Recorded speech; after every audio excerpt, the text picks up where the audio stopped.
Sir, पुण्यातल्या नरसपूरमध्ये एक तर जी घटना घडली त्यावरून काल पुण्यामध्ये उद्रेक पाहायला मिळाला।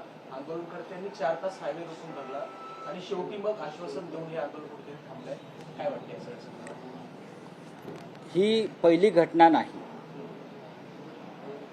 राज्याच्या मुख्यमंत्रीपदी देवेंद्र फडणवीस आल्यापासून राज्यात महिलांवरील अत्याचार, हत्या, कायदा सुव्यवस्था याचं पूर्ण वाटोळं झालेलं आहे। याचं कारण असं आहे की गृहमंत्री म्हणून त्यांनी जी कर्तव्य पार पाडायला पाहिजे ती पार पाडली जात नाही। सातत्यानं लहान मुलींवरच्या अत्याचाराची प्रकरणं समोर येत आहेत। महिलांवरील अत्याचारांची प्रकरणं वाढलेली आहेत आणि मुख्यमंत्री आमचे टिवल्या बावल्या करत इकडे तिकडे किंवा कधी पश्चिम बंगालमध्ये प्रचाराला, कधी केरळमध्ये प्रचाराला, कधी आसाममध्ये प्रचाराला, कधी तामिळनाडूत प्रचाराला। बघा, राज्याची अवस्था एवढी गंभीर आहे कायदा आणि सुव्यवस्थेच्या बाबतीत। मुख्यमंत्री 24 तास त्यांच्या राजकारणामध्ये अडकलेले आहेत। काल मिसिंग लिंक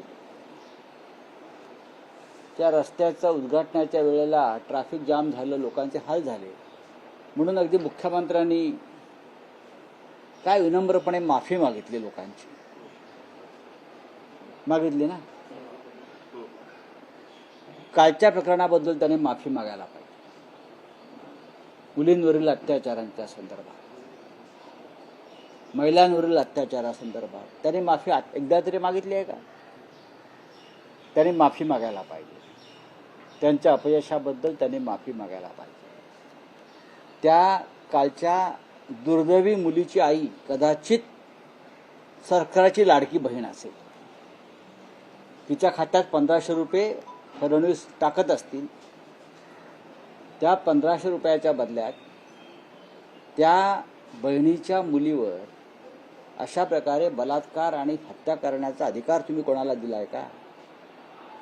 की तिने आता बहिणीने तोंड बंद करावं, आम्ही तिला 1500 रुपये देतो, हे या राज्यामध्ये सुरू आहे। या महाराष्ट्रातल्या माता आणि भगिनींनी या सरकारविरुद्ध बंड केलं पाहिजे। मी परत सांगतो, या राज्यातल्या माता आणि भगिनींनी या सरकारविरुद्ध बंड केलं पाहिजे। या सरकारला जाब विचारायला पाहिजे। विरोधी पक्षांना रस्त्यावर उतरायला पाहिजे। हे राज्य आता सामान्य माणसाला राहण्यालायक उरलेलं नाही, दुर्दैवानं म्हणावं असं वाटतं। फक्त पैशाचा माज, पैशाची मस्ती आणि सत्ता या बळावर राज्य चाललं। 4 वर्षाच्या मुलीवर नराधम कायद्याचा धाक नसल्यामुळे अत्याचार करू शकतो, लक्षात घ्या। आणि याला जबाबदार सर्वस्वी हे सरकार आणि राज्याचे गृहमंत्री असलेले मुख्यमंत्री आहेत। तरी नाही, लाठीचार्ज केला ना ग्रामस्थावर, जनतेवर सरकारनं, पण तुमच्या कायद्याचा धाक राहिलेला नाही। तुमचा कायद्याचा धाक हा सामान्य जनतेला तुम्ही दाखवताय। ज्यांच्यावर तुम्ही लाठीमार केला त्या जनतेचा काय दोष आहे? ते त्या मुलीचा मृतदेह घेऊन रस्त्यावरती उतरले कारण सरकार नालायक आहे। अक्षय शिंदेचा आंदोलन केलं, त्यांच्या भावना अत्यंत संतप्त आहेत। ग्रामस्थांनी सुद्धा असं म्हटलं की त्या आरोपीला आमच्या हवाली करा किंवा त्याला तात्काळ फाशी द्या, अशा प्रकारची। खरं म्हणजे या सरकारला जनतेने ताब्यात घेतला पाहिजे। आरोपीला काय? आरोपी सरकार आहे। या प्रकरणामध्ये, अशा प्रकरणामध्ये या राज्याचं गृह असायला पाहिजे। या राज्याचं पोलीस आरोपी असायला पाहिजे। ज्या पद्धतीने सरकार चालवलं जात आहे किंवा पोलीस चालवले जात आहे, ते पोलीस फक्त राजकीय सुरक्षेसाठीच वापरले जात आहेत। आरोपी कोण आहे? आरोपी सरकार आहे। या प्रकरणामध्ये सरकार आरोपीच्या पिंजऱ्यात आहे। सरकारवर खटला दाखल केला पाहिजे। अक्षय शिंदेचा एन्काउंटर केला होता तेव्हा सरकारने योग्य पाऊल, सरकारचं एन्काउंटर केलं पाहिजे। या सरकारचं एन्काउंटर केलं पाहिजे। तुम्ही कोणाकोणाचे एन्काउंटर करा, हे सरकारच नालायक आहे। चलिए बोलिए। सर पुणे रेप केस में जो है पूरा पुणे एक मिनट, बोलिए। घटना हुई है, भोर में जहाँ पे घटना हुई है वहाँ पर पूरा बंद कर दिया गया है, लोग सड़कों पर उतर आए हैं। एक 4 साल की बच्ची है, ये आरोपी जी था, इस पे 2 गुना दाखिल हुए। एक 4 साल की बच्ची है, उसके ऊपर बलात्कार होता है, रेप होता है, उसकी हत्या की जाती है। उसका मतलब है इस राज्य में गुनहगारों को कानून का और सरकार का डर नहीं है। लोग कहाँ कहाँ से आते हैं, बच जाते हैं और इस प्रकार की वारदातें करते हैं। उसके लिए अगर कोई जिम्मेदार होगा तो ये सरकार है। इस राज्य के गृह मंत्री जो मुख्यमंत्री भी है, पूरा पुलिस फोर्स, पूरी कानून व्यवस्था राजनीति के उलझन में पड़ी है, हाँ, वीआईपी की सुरक्षा में पड़ी है। मुख्यमंत्री एक महीना तक विधानसभा के प्रचारों में, कभी बंगाल में, कभी तमिलनाडु में, कभी केरल में, कभी आसाम में जाते हैं। यहाँ कौन देखेगा कानून व्यवस्था? क्या यहाँ की कानून व्यवस्था, यहाँ की पुलिस सब आपके अपोजिशन के खिलाफ डंडा उठाने के लिए है? नहीं है। ये जो लाडली बहन योजना आप चला रहे हो, शायद जिस बच्चे के ऊपर रेप और हत्या हुई है उसकी माँ भी आपकी लाडली बहन हो सकती है। तो क्या 1500 रुपये में आपने उस माँ की भावनाओं को खरीद लिया? बताइए मुख्यमंत्री जी, गृह मंत्री जी। एक संवेदनहीनता इस राज्य में दिख रही है। और आरोपी वो रेपिस्ट नहीं है, आरोपी नंबर 1 यहाँ की सरकार है, जो निकम्मी है, नालायक है। सर, ये जो आरोपी था, इस पे 2 बार भी इससे गुना दाखिल हुआ था और तीसरी बार इससे एक भी किया हुआ है। अरे पुलिस क्या कर रही है? वहाँ की पुलिस, वहाँ का रिकॉर्ड पुलिस का, हाँ, और आप जनता के ऊपर लाठीचार्ज कर रहे हो क्योंकि जनता सड़क पर उतरी है उस बच्ची का डेड बॉडी लेकर। ये क्या चल रहा है इस देश में, इस राज्य में? सर काँग्रेस के नेता तुमच्या पक्षाचे एक खासदार आहे संजय बंडू जाधव, हे मागच्या अनेक दिवसापासून तुमच्या बैठकीला देखील होते, पण त्यांनी काल एका हॉस्पिटलच्या उद्घाटन आयोजित कार्यक्रमाला एक विधान केलं की त्यांच्यासमोर की मी आज इकडे आहे, उद्याच मला काही सांगता येत नाही। काय एकीकडे चर्चेला उदाहरण आहे की ते शिंदेकडे जातील किंवा परत भाजपाकडे जातील, हे एक महत्त्वाचं विधान त्यांनी केलेलं आहे। हे महत्त्वाचं विधान आहे असं मी मानतच नाही।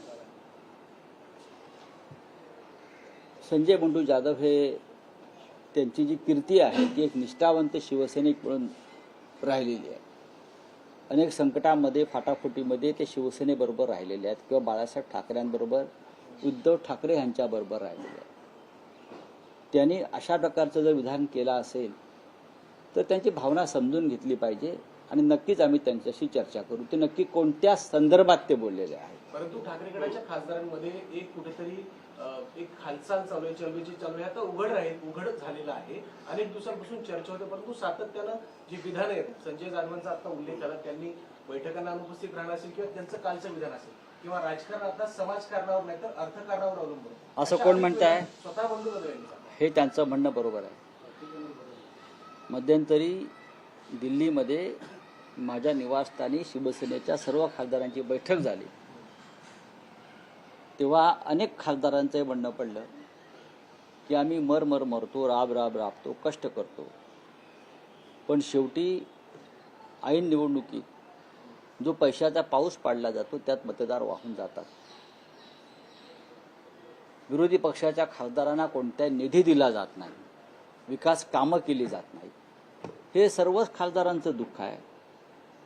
हे दुःख माझ्याकडे किंवा उद्धव साहेबांकडे बंडू जाधव यांनी व्यक्त केलं, इतर काही खासदारांनी व्यक्त केलं। हे सुद्धा लोकांनी निवडून दिलेले खासदार आहेत, याचं भान प्रधानमंत्री मोदी आणि राज्याचे मुख्यमंत्री देवेंद्र फडणवीस यांनी ठेवलं पाहिजे। एक लक्षात घ्या, ही अत्यंत गंभीर गोष्ट आहे लोकशाहीसाठी। जे आमच्या पक्षातून निवडून आले नाही त्यांना निधी द्यायचा नाही विकासाचा, हा राज्याच्या जनतेवर आणि त्या लोकसभा मतदारसंघ किंवा विधानसभा मतदारसंघाच्या मतदारांवरचा हा अन्याय आहे। खासदारांना खासदारांना तुम्ही आता म्हणालात की सरकारच्या खासदारांना निधी मिळतो किंवा ते पैशाचा पाऊस पाडतात म्हणून निवडणुकीमध्ये मतदार वाहून जातात अशी नाराजी खासदारांनी व्यक्त केली असं तुम्ही म्हणाल. कुठेतरी पक्षाकडनं खासदारांना किंवा आमदारांना निवडणुकीच्या काळात आर्थिक रसद कमी प्रमाणात पुरवली हा प्रश्न कॅमेरासमोर बोलण्याचा नाही ना. तेव्हा ती मदत दिली. एकनाथ शिंदे 50-50 कोटी रुपये निवडणुकीला देतात. भारतीय जनता पक्ष 100 कोटी खर्च करतं. हा लुटलेला पैसा आहे जनतेचा, तो आम्ही लुटून दरोडे टाकून द्यायचा का? भारतीय जनता पक्षाचं लोकसभेचं बजेट 10 ते 15,000 कोटीचं असतं. एकनाथ शिंदेचं त्याच्यापेक्षा जास्त असतं महाराष्ट्रात. मग हे पैसे येतात कुठून याचा कोणी विचार करतंय का? याचा विचार खासदाराने सुद्धा केला पाहिजे. चोरीच्या पैशातून, लुटीच्या पैशातून निवडणुका लढायच्या का? आणि ही लूट करण्यासाठी काय मग पक्षाच्या प्रमुखांनी खांद्यावरती कुऱ्हाड टाकून लुटीला जायचं का जंगलामध्ये? हा आमच्यासारख्या माणसाला प्रश्न पडतो. थँक्यू. सर, गुजरात के बीजेपी चीफ ने जो है कांग्रेस की सांसद का गुजरात में अपमान किया, जिसको लेकर राहुल गांधी ट्वीट करते हैं नारी वंदना का मास्क जो है उतर गया है. भारतीय जनता पार्टी ने कभी नारी वंदना नहीं की है. भारतीय जनता पार्टी की नारी वंदना सिर्फ वोटों के लिए होती है, चुनाव के लिए होती है. और पैसे देकर लाडली बहन जैसी योजना या बिहार में 10-10 हजार, बस वही उनकी नारी वंदना है.